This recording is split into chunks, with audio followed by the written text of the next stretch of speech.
ơi xin chớ xa anh. Người hãy nói rằng anh đã sai ở đâu.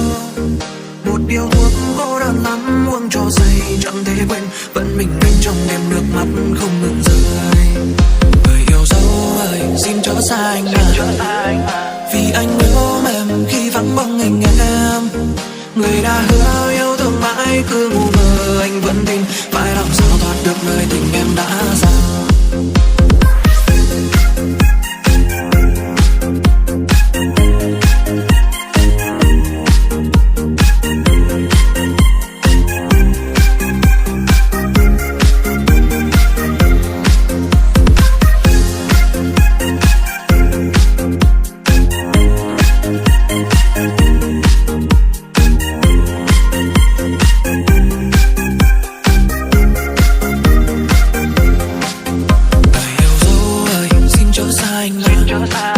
Giờ anh quá buồn bao nhớ thương cuồng quay, dù anh đã giải thích cớ sao em ngó lơ, có phải chẳng yêu thương giờ đã phai màu.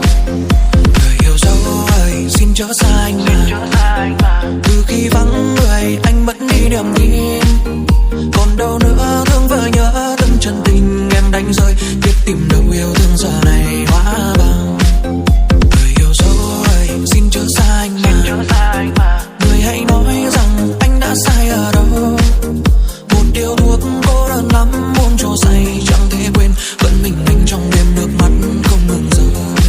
Người yêu dấu ơi xin chớ xa anh vì anh yêu em khi vắng bóng mình em.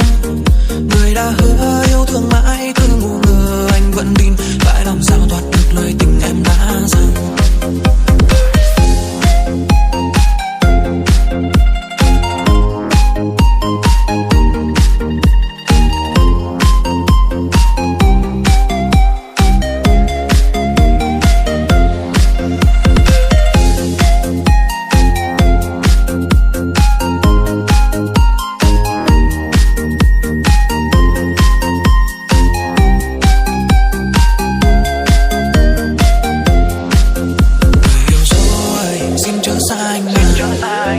Người hãy nói rằng anh đã sai ở đâu.